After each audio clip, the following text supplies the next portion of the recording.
everybody, it's Susan Riley from Education Closet. I am an arts integration specialist and the founder of Ed Closet, and you are joining us for the very first webcast Q&A forum event. So full disclosure, we tried it live on August 11th at 11 a.m. Eastern Standard Time, and the video played, but there was no sound coming out of my mouth for most people. So the perils of trial and error of something new and innovative in technology. So I am actually rebroadcasting this with answers to the questions that were coming in. So it's not exactly like the real thing, but I promise you that we are working through the kinks and that our next one will be on a platform that works. It was good to give it a try and good to know what does not work in technology before going out to hundreds and hundreds and hundreds of people.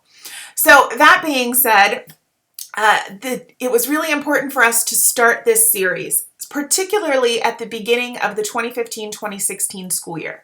Because for me, one of my personal goals, is to connect on a more personal and deeper level with our audience. One-on-one, answering your questions, having them come in real time, and then being able to answer them is important to me. I want to know where your pain points are so that we can develop the tools that you need in real time for you so that you can use them right away in your classrooms. That's critical for me and our growth. So thank you for being a part of that journey. And since you are watching the rebroadcast, if you could do me a favor and put in your questions in the comments area, that would be fantastic, because then we can kind of continue this conversation and use those questions for our next live event that will be coming your way shortly. All right, so I thank you for being on this journey with us as we try something new and we try something that's different in addressing your needs in arts integration and STEAM. That being said, let's jump in with the first question, which was from Barbara, asking about secondary STEAM resources. So here's the thing. This is not just from Barbara. This is from a lot of people. I get these emails all the time about I need more resources for secondary education, especially when it comes to arts integration and STEAM. And that's tough when you're looking at resources that are out there currently. One, because most of them are geared towards elementary school students or at that level of integration, which is rich and deep in its own right, but secondary schools have their own challenges and their own benefits that are not always capitalized on with those kinds of resources. So my very best tip is to go to the Stanford D School's website and take a look at their K-12 wiki. That's what you're looking for, is their K-12 wiki. And I'm going to put that in I'm just looking at it now. I'm going to put that in the show notes so that you have access to that link. But what I love about that wiki is that it is updated quite frequently and that it is all centered around the design process. So that wiki is not meant for arts integration or STEAM. That's not how it's been developed, but you can almost bootleg it to work for secondary arts integration and STEAM ideas and approaches. Their level of approach in design thinking is very similar to the process that you would use for STEAM integration, where you're taking a look at two standards, one from an arts area and one from the STEM areas, science, technology, engineering, or math, and pairing them together so that the process that evolves out of those standards becomes very fluid, but also very rich and deep and meaningful for student design and their critical thinking. So I have somewhat of an issue with projects that come out of these kinds of resources, that you can do this project or this project or this project, because it's not about projects. It's about what you do through the project to make meaning and grow and learn. So what's great about that wiki is that it provides you with some ideas for projects that you can use, but really encompasses it around that design thinking process. And I'm finding that secondary educators really connect well with the design process it really speaks to them and at that level of need. So if you can start there and then begin thinking about what arts standards can I pair with this? Can I connect with this to be able to move this to a STEAM-based lesson? That's going to be something that's really helpful to you. The other resource that I really love for secondary educators is the Arts Edge website from the Kennedy Center, but in particular, not necessarily their website, which I find a little overwhelming, although very helpful and with a lot of really rich resources. I really love their podcast series that they have available, especially for secondary education. Because when you go to that podcast series, it's more than just a podcast. It really does have video included. So it allows you to use that video and go more in depth with your students in that capacity. They also have some really amazing multimedia lessons and units that have been designed.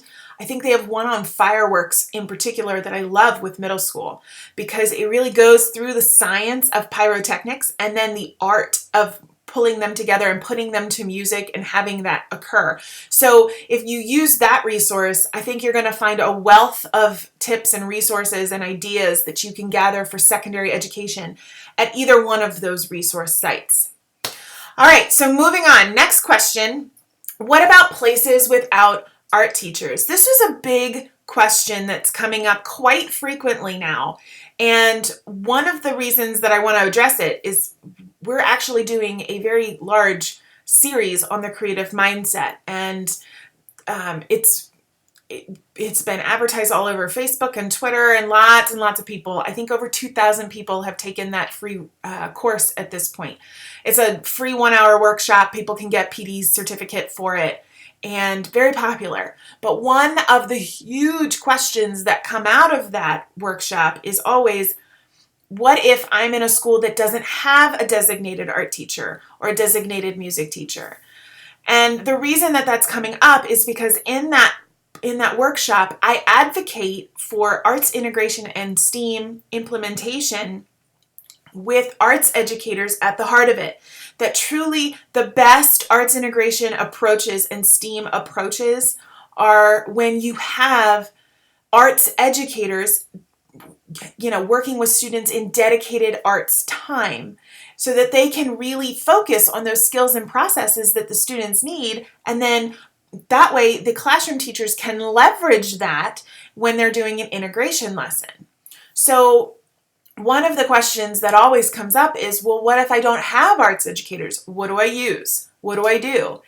And this can be a really tricky question that evolves because people easily get offended with my answer. And it's not that I intend to offend folks. In fact, I never intend to offend anyone. That's part of my personality and my nature. I'm always trying to be helpful.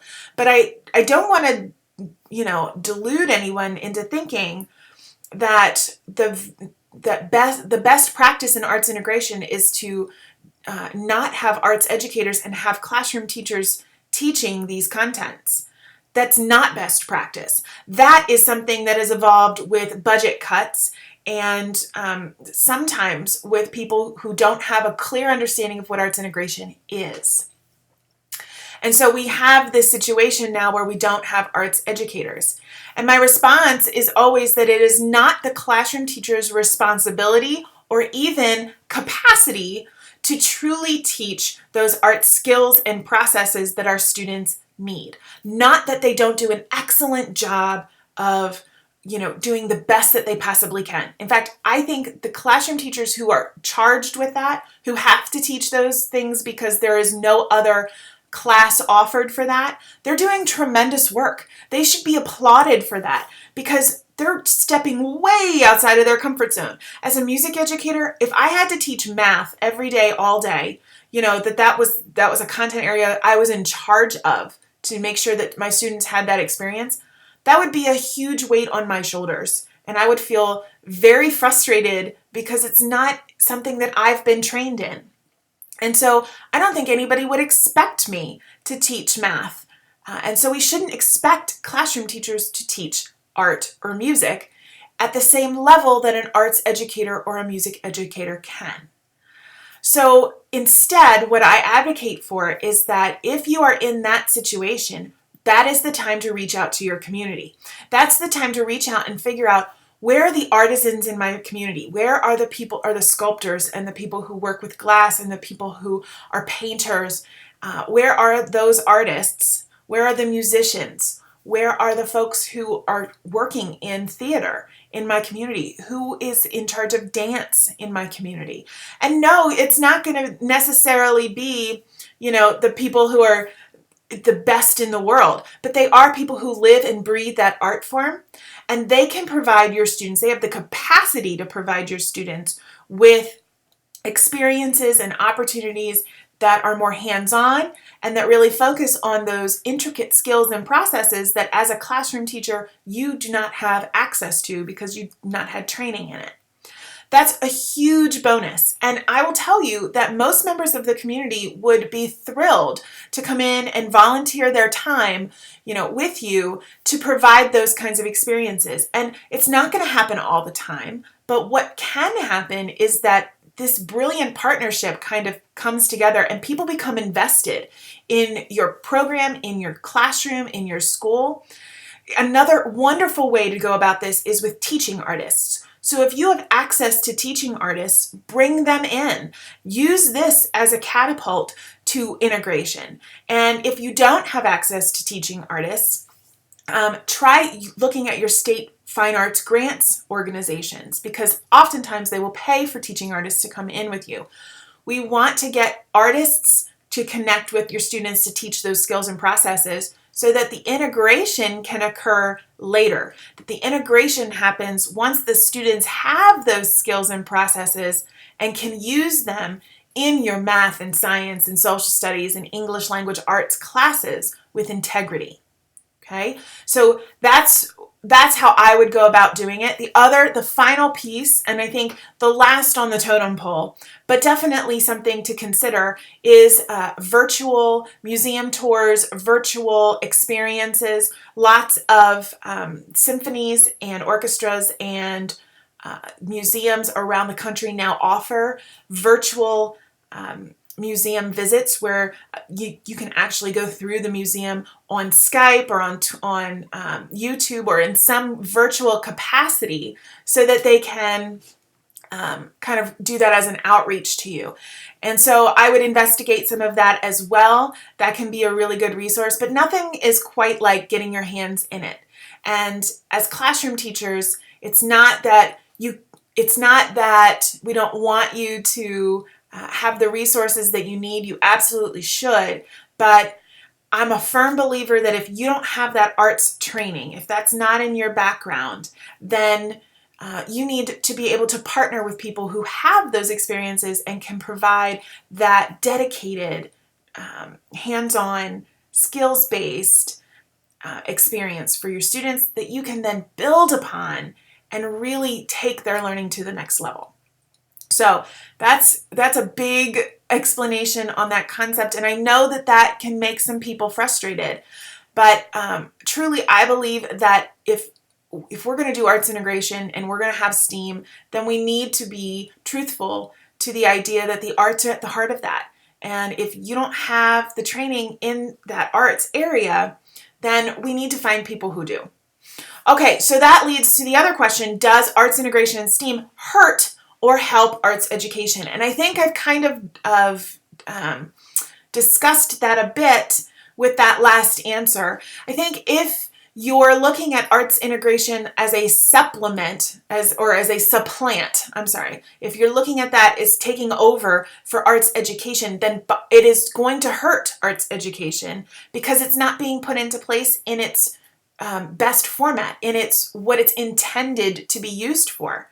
Arts integration is not to replace arts education.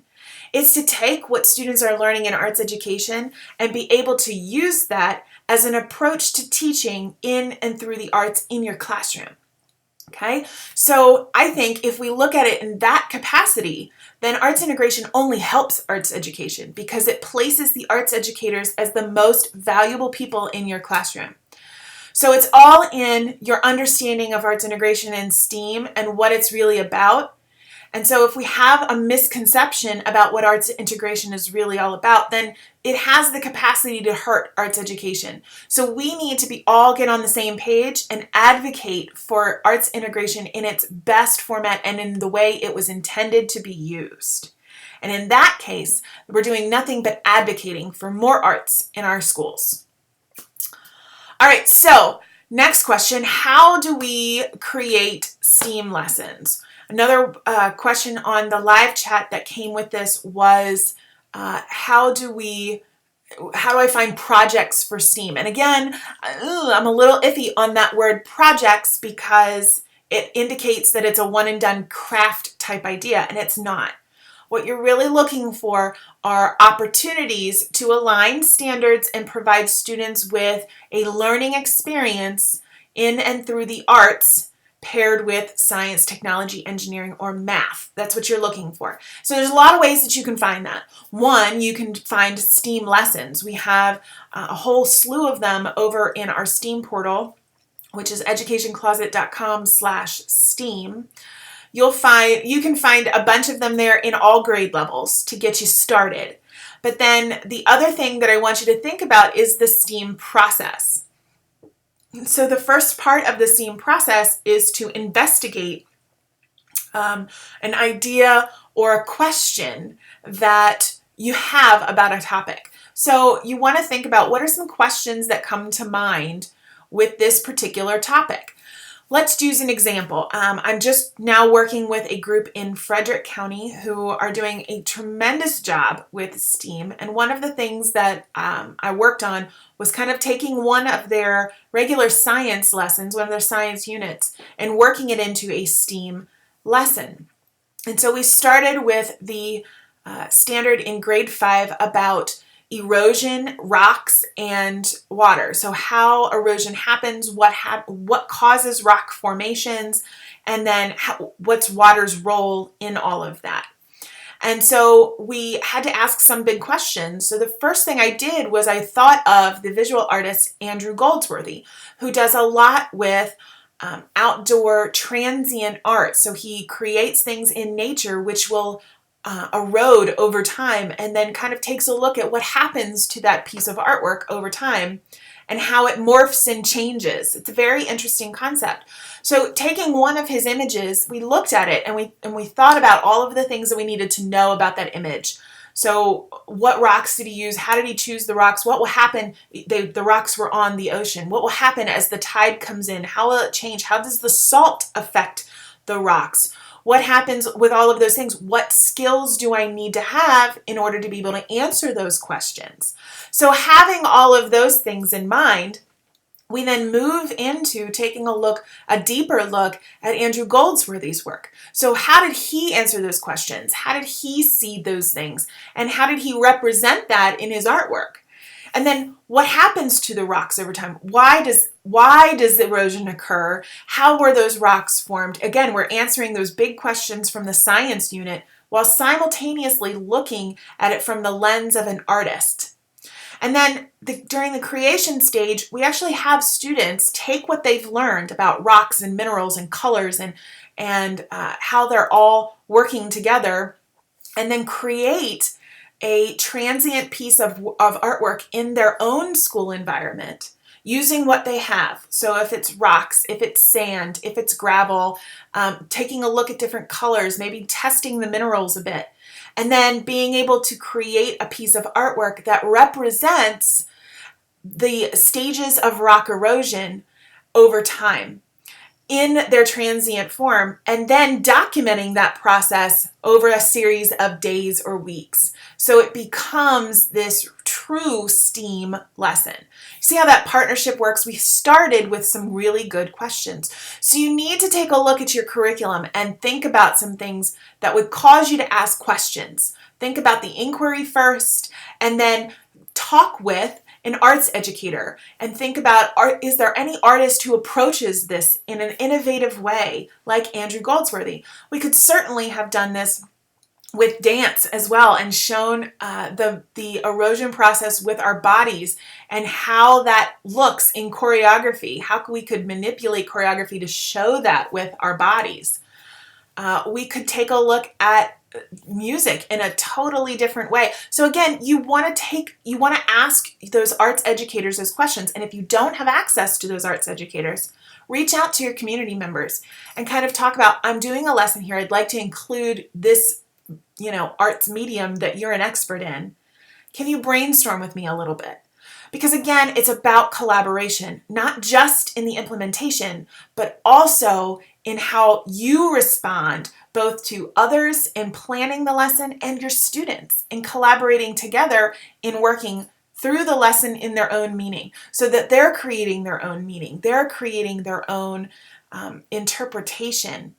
And so you will never have a cookie cutter project that comes out of a lesson like this, okay?